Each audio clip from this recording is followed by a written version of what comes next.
అందరికీ నమస్కారం అండి. ఈరోజు నేను నేషనల్ పెస్ట్ సర్వేలెన్స్ సిస్టమ్ అనే ఒక యాప్ గురించి చెప్పబోతున్నాను. ఈ యాప్ అనేది భారత ప్రభుత్వం కేంద్ర వ్యవసాయ శాఖ పరిధిలో గల directorate of plant protection, quarantine storage వాళ్ళు ఐసీఆర్ శాస్త్రవేత్తల సహాయంతో రైతులకి తన పొలంలో వివిధ రకాల చీడపీడలను గుర్తించడానికి మరియు చీడపీడల స్థాయి ఎంత ఉంది అనేది తెలియపరచడానికి మరియు రైతులకు కావాల్సిన చీడపీడల మేనేజ్మెంటు అనగా సస్య సంరక్షణ సమాచారాన్ని అందించడానికి రూపొందించబడింది ఈ యొక్క ఎన్పిఎస్ఎస్ యాప్. గతంలో దీనికి వర్షన్ 1 ఉండేది. ఇప్పుడు ఇటీవలే కొన్ని రోజుల క్రితమే కొత్త వర్షను ఇందులో డెవలప్ చేయడం జరిగిందండి. ఈ యొక్క కొత్త యాప్ గురించి చెప్పదలుచుకున్నాను. గూగుల్ ప్లే స్టోర్‌లో ఈ యాప్ లభిస్తుందండి. ఇప్పుడు చూస్తున్నారు కదా, ఎన్పిఎస్ఎస్ అనే ఒక యాప్ ఎన్పిఎస్ఎస్ అని టైప్ చేసిన తర్వాత ఇక్కడ యాప్ మీకు లభిస్తుంది. ఇక్కడ నా ఫోన్లో ఆల్రెడీ ఉంది కాబట్టి నేను డైరెక్ట్గా చూపిస్తున్నాను. ఎన్పిఎస్ఎస్ యాప్ ఓపెన్ చేయగలనే మీకు ఇలాగే కనిపిస్తుంది. పెస్ట్ ఐడెంటిఫికేషన్ మాడ్యూల్, తర్వాత పెస్ట్ సర్వేలెన్స్ మాడ్యూల్, తర్వాత పెస్ట్ అడ్వైజరీ మాడ్యూల్ 3 ఉంటాయి. పెస్ట్ ఐడెంటిఫికేషన్ మాడ్యూల్ అంటే మనము పొలంలోకి వెళ్ళిన తర్వాత మొక్కల్లో ఫోటో తీసి, అంటే ముందు ఒక క్రాప్ ఎంచుకోవాల్సి ఉంటుంది. మనం చిల్లీ అయితే చిల్లీ, కాటన్ అయితే కాటను. చిల్లీ ఉదాహరణకు ఒక మిరప పంటలో వెళ్ళి ఏదైనా మనకి ఒక తెగులుకు సంబంధించి ఒక ఫోటో ఇందులో అప్లోడ్ చేసిన తర్వాత అది ఆ పంటలో అది సబ్మిట్ చేసిన తర్వాత అది ఏ యొక్క డిసీజ్ అనేది చెప్పడం జరుగుతుంది. ఇది పెస్ట్ ఐడెంటిఫికేషన్ మోడల్. ఇదే విధంగా తెగులుకు సంబంధించి కూడా డిసీజ్ అనే ఆప్షన్ నుంచి మనం చూస్ చేసుకుని ఆ యొక్క సంబంధిత పంటకు సంబంధించి ఆ పంటకు సంబంధించిన ఒక ఫోటో వేసి చూస్తే అది ఏ డిసీజా ఏ పెస్ట్ అనేది మనకి తెలియజేయడం జరుగుతుంది ఈ యొక్క మాడ్యూల్ ద్వారా. రెండవ మాడ్యూల్ ఏంటంటే పెస్ట్ సర్వేలెన్స్ మాడ్యూల్ అండి. ఇందులో ఒక క్వాంటిటేటివ్ సర్వేలెన్స్ అని మరియు క్వాలిటేటివ్ సర్వేలెన్స్ అని 2 ఉంటాయి. క్వాలిటేటివ్ సర్వేలెన్స్ అనేది ఇక్కడ చూపించిన విధంగా కేవలం సాధారణ రైతులు ఉపయోగించడానికి వీలుగా, ఇది మీరు ఎలా ఓపెన్ చేయగానే ఇది మీరు ఏ ప్రాంతంలో ఉన్నారు అనేది ఒక మండల స్థాయి వరకు ఇక్కడ చూపిస్తుంది. స్టేట్, డిస్ట్రిక్ట్ మరియు సబ్ డిస్ట్రిక్ట్ వరకు. ఇందులోంచి మనం గ్రామం ఎంచుకోవాలి. ఇది మనం ఏ గ్రామంలో ఉన్నాం అనేది మనం ఎంచుకున్న తర్వాత మీ పేరు ఎంటర్ చేస్తారు. ఉదాహరణకు ఒక సుబ్బారావు గారు అని అనుకుందాం. మొబైల్ నెంబర్ ఎంటర్ చేస్తారు. ఇటు తర్వాత డేట్ ఆఫ్ అబ్జర్వేషన్ అనేది ఎంటర్ చేస్తారు. ఎన్నో తారీఖు, ఉదాహరణకు ఒక 5వ తారీఖు అనుకున్నాం. అది ఏ ఒక్క పంటలో, ఉదాహరణకి వరి పంట అనుకుందాము. మరియు ఏ రకమైనటువంటి అది ఇన్సెక్టా డిసీజ్ అని చూస్తాము. అది ఇన్సెక్ట్ అయితే అది ఏ ఇన్సెక్ట్, మీరు ఏ ఇన్సెక్ట్ అయితే గమనిస్తారో మీకు ఒక ఐడియా ఉంటుంది కదండి. ఆ యొక్క ఇన్సెక్ట్ యొక్క ఉధృతి అతిగా ఉందా, మధ్యస్థంగా ఉందా, తక్కువగా ఉందా, దాన్ని బట్టి మీరు ఒక ఆప్షన్ ఎంచుకుంటారు. ఉదాహరణకి ఉధృతి ఎక్కువగా ఉంది అని మీకు అనిపిస్తే కనుక ఇది సివియర్ అని మీరు ఇచ్చిన తర్వాత సబ్మిట్ చేసిన తర్వాత ఆ యొక్క అధిక ఉధృతి ఉంటే కనుక చూడండి, ఈ రకంగా ఒక అడ్వైజరీ అనేది వస్తుంది ఉధృతి ఎక్కువ ఉన్న పరిస్థితుల్లో. అదేవిధంగా ఉధృతి మధ్యస్థంగా ఉంటే కనుక మీరు సబ్మిట్ చేస్తే అది వేరే రకమైన అడ్వైజరీ అనేది ఇస్తూ ఉంటుంది. సిమిలర్గా ఇదే విధంగా రకరకాల, అంటే ప్రస్తుతం ఈ యొక్క యాప్ అనేది 5 రకాల పంటల్లో మాత్రమే ఉపయోగించడానికి వీలుగా దీన్ని అభివృద్ధి చేసి ఉన్నారు. ఉదాహరణగా మెయిజ్లో కత్తెర పురుగు FAW అని అంటారు, ఫాల్ ఆర్మీవామ్ అని. ఫాల్ ఆర్మీవామ్ అతిగా ఉన్నచో అడ్వైజరీ ఇది అని రైతులకు తెలుస్తూ ఉంటుంది. మధ్యస్థంగా ఉన్నచో అడ్వైజరీ ఇది అనేది మనకి ఈ రకంగానటువంటిది తెలుస్తూ ఉంటుంది. ఇదండి క్వాలిటేటివ్ సర్వేలెన్స్ మాడ్యూల్ వాడి రైతులకి అడ్వైజరీ అనేది ఎలా వెళుతుందో అనేది మనకి దీని ద్వారా తెలుసుకోవచ్చు.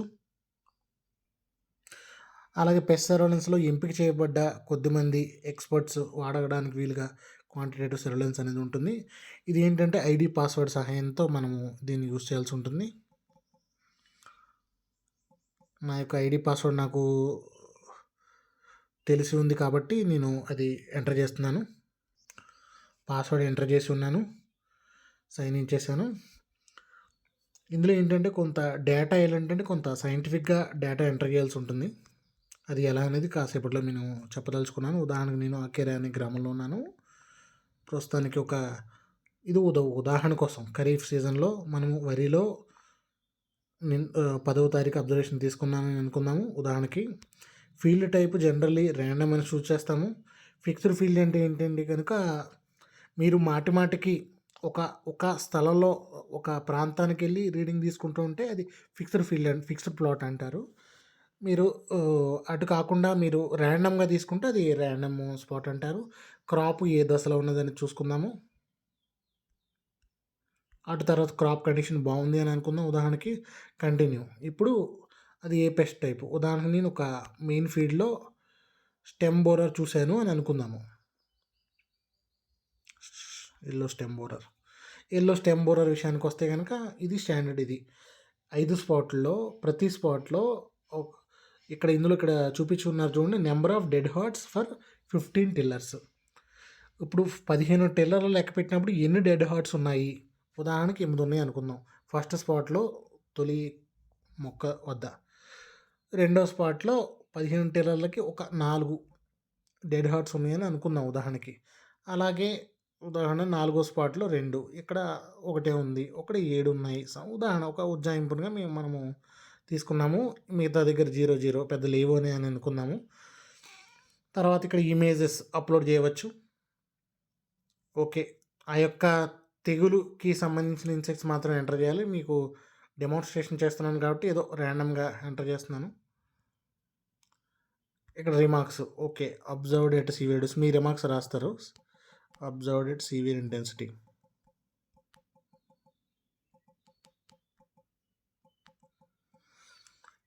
ఇటు ఇలా రాసిన తర్వాత మీరు సబ్మిట్ చేస్తూ ఉంటారు. మీరు ఇంకా మరికొన్ని రికార్డ్స్ ఎంటర్ చేయదలుచుకున్నారా? అంటే మరొక యొక్క తెగులు కానీ పురుగు కానీ ఉందని అనుకున్నారా? ఉంటే కనుక పొలంలో అది మరొక హిస్పా అనే తెగులు ఉంది. హిస్పా అనే తెగులుకి ఇది స్టాండర్డ్. ఒక 75 లీవ్స్కి ఇన్ని ఇన్ఫెక్టెడ్ లీవ్స్ ఉన్నాయి అనేది 5 స్పాట్లలో ప్రతి స్పాట్లో ఒక 4 ప్లాంట్స్లు తీసుకోవాల్సి ఉంటుంది. ఇది సిమిలర్లీ మనము ఇంకొక ఏదైనా డిసీజ్ ఉందని అనుకుందాం ఇందులోనే ఇదే పొలంలో రైస్ బ్లాస్ట్ ఉన్న పొలంలో 5 స్పాట్లో ప్రతి స్పాట్లో ఎన్ని ఒక తెగులు ఉంటే 1 అని టైప్ చేయాల్సి ఉంటుంది. తెగులు లేకపోతే 0 అని టైప్ చేయాల్సి ఉంటుంది. ఇక్కడ వారు ఇచ్చి ఉన్నారు ఇన్స్ట్రక్షన్స్. ఇక్కడ మీరు గమనించుకోవచ్చు. అలాగే పొలంలో పురుగులు తెగుళ్ళే కాదు కొంత మిత్ర కీటకాలు కూడా ఉంటాయి బెనిఫిషియల్ ఇన్సెక్ట్స్. వాటి యొక్క సంఖ్య కూడా మనం కౌంట్ చేయడం ఉపయోగం ఉంటుంది. ఎందుకంటే మన పొలంలో మిత్ర కీటకాల సంఖ్య ఎక్కువగా ఉన్నచో క్రిమి సంహారక మందులు ఎక్కువగా వాడవలసిన అవసరం లేదు అని మనం ఇక్కడ గమనించుకోవాలి. డ్రాగన్ ఫ్లై అనేది ఎన్ని ఉన్నాయి ఒక స్క్వేర్ కిలోమీటర్ ఏరియాకి 5 స్పాట్లో ప్రతి స్పాట్లో ఎన్ని ఉన్నాయి? ఇక్కడ 4 ఉన్నాయి. 3 ఉన్నాయి అనుకుందాం మూడో స్పాట్లో. మరో స్పాట్లో 2 ఉన్నాయి అనుకుందాం. ముఖ్య విషయం చెప్పడం మర్చిపోయాను. 5 స్పాట్స్ ఒక పొలంలో 5 స్పాట్స్ ఎలా తీసుకోవాలంటే పొలం 4 వైపులా అంటే 4 కార్నర్స్లో, కార్నర్ అంటే మరీ రోడ్డు వైపు కాదు, రోడ్డు నుంచి 1 మీటర్ లోపలికి దూరంలో ఒక అబ్జర్వేషన్ తీసుకోవాలి. అలా 4 కార్నర్స్లో 4 అబ్జర్వేషన్స్ తీసుకోవాలి. అలాగే పొలం మధ్యలో ఒక అబ్జర్వేషన్ తీసుకోవాలి. మొత్తం 5 అబ్జర్వేషన్స్ తీసుకోవాల్సి వస్తుంది. 5 స్పాట్స్ అంటారు ఇవి. అంటే ఒక అబ్జర్వేషన్స్కి 5 స్పాట్స్ అని అంటారు వీటిని. ఇది ఎలా అంటే సగటున ఒక హెక్టార్కి ఒక 5 స్పాట్స్ అనేది మీరు తీసుకోవాల్సి ఉంటుంది. అదే 10 హెక్టార్ల పొలం ఉందనుకోండి 10 సార్లు మీరు 10 5లు ఇలా తీసుకోవాల్సి ఉంటుంది. ఈ యొక్క విషయాన్ని మీరు గమనిస్తారని నేను కోరుకుంటున్నాను. అటు తర్వాత ఏమన్నా ఈ యొక్క డ్రాగన్ ఫ్లైకి సంబంధించిన ఇమేజెస్ ఉంటే కనుక వాటిని అప్లోడ్ చేస్తాము. ఇక్కడ మీకు డౌట్ రావచ్చు, ఇక ఇమేజెస్ ఎందుకు అప్లోడ్ చేయాలి అనేది. ఇమేజెస్ ఎందుకు అప్లోడ్ చేయాలంటే మీరు అప్లోడ్ చేసిన ఇమేజెస్ వల్ల ఒక ఇమేజ్ యొక్క రిపోజిటరీ అనేది ఇక్కడ డెవలప్ అవుతుంది. అది ఎన్పిఎస్ఎస్ సర్వర్లో ఇది స్టోర్ అయి ఉంటాయి. ఈ యొక్క ఇమేజెస్ను ఉపయోగించి పెస్ట్ ఐడెంటిఫికేషన్ మోడల్స్ డెవలప్ చేయడానికి ఇక్కడ ఆస్కారం ఉంటుంది.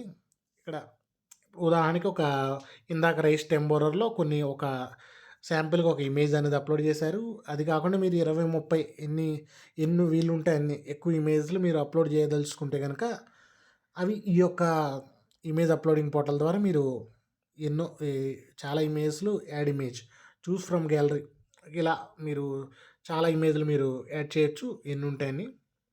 ఆ యొక్క మీరు తప్పుడు ఇమేజ్ మీరు అప్లోడ్ చేసినట్లయితే కనుక ఇక్కడ ఆప్షను సెలెక్ట్ అనే ఆప్షన్ ఉంటుంది ఇక్కడ. ఇలా ఎన్నుంటాయని. మీరు తప్పుడు ఇమేజెస్ అప్‌లోడ్ చేసినట్లయితే గనక ఈ పోర్టల్‌లో ఇమేజెస్ అన్ని స్టోర్ అవుతాయి కదా! ఈ మాక్సిమం ఒక 5 ఇమేజెస్ వరకు ఇందులో మనం సెలెక్ట్ చేసుకోవడానికి ఉంటుంది ఇక్కడ సబ్మిట్. మీరు అప్‌లోడ్ చేసిన తర్వాత మీరు కరెక్ట్‌గా అప్‌లోడ్ చేసిన ఫోటోస్‌ని మాత్రమే ఎన్‌పీఎస్‌ఎస్ పోర్టల్‌లో వీరు తీసుకుంటారు. ఎన్‌పీఎస్‌ఎస్ కమాండ్ సెంటర్‌లోని ఎక్స్‌పర్ట్స్ ఈ సరైన ఫోటోస్ మాత్రమే వారు పరిగణనలోకి తీసుకుంటారు. ఇదండి ముఖ్యంగా ఎన్‌పీఎస్‌ఎస్ మొబైల్ వాడకం యొక్క ఉపయోగం. చెప్పడం మర్చిపోయాను. కొత్తగా పెస్ట్ అడ్వైజరీ మోడ్యూల్ కూడా యాడ్ అయ్యి ఉంది. పెస్ట్ అడ్వైజరీ మోడ్యూల్ ఏంటంటే ఎవరైనా ఎన్‌పీఎస్‌ఎస్ పెస్ట్ ఎక్స్‌పర్ట్స్ వారి యొక్క ఎక్స్‌పోర్ట్ ఐడీ నుంచి వెబ్‌సైట్ ద్వారా ఒక సంబంధిత ప్రాంతానికి వాళ్ళు అడ్వైజరీ ఇష్యూ చేస్తారు. వాళ్ళు ఏదైతే అడ్వైజరీ ఇష్యూ చేశారో అది అడ్వైజరీ మోడ్యూల్ ద్వారా ఒకవేళ మీ యొక్క జిల్లాకు గనక సంబంధిత పంటలో అడ్వైజరీ ఇష్యూ చేసినట్లయితే గనక అది ఇందులో కనిపిస్తుంది. ఉదాహరణకు ఒక వరి పంటలో ఏదైనా అడ్వైజరీ ఇష్యూ చేశారనుకుందాము. ఉదాహరణకు ఇందులో స్టెమ్ బోరర్‌లో డేట్ చూజ్ చేసుకొని ఈ 10 రోజుల్లో ఏమైనా అడ్వైజరీ ఇష్యూ చేశారా అనేది మనం గమనించుకుంటే గనక నో రికార్డ్స్ ఫౌండ్ అని వచ్చింది. కానీ అంటే ఎక్స్‌పోర్ట్ ఐడీ నుంచి ఏమైనా అడ్వైజరీస్ ఇష్యూ చేస్తే గనక అది ఈ యొక్క అడ్వైజరీ మోడ్యూల్ ద్వారా మీకు అడ్వైజరీ అనేది తెలుస్తుంది. ఇదండి బ్రాడ్‌గా ఎన్‌పీఎస్‌ఎస్ గురించి నేను చెప్పదలుచుకున్న విషయము. ధన్యవాదాలు.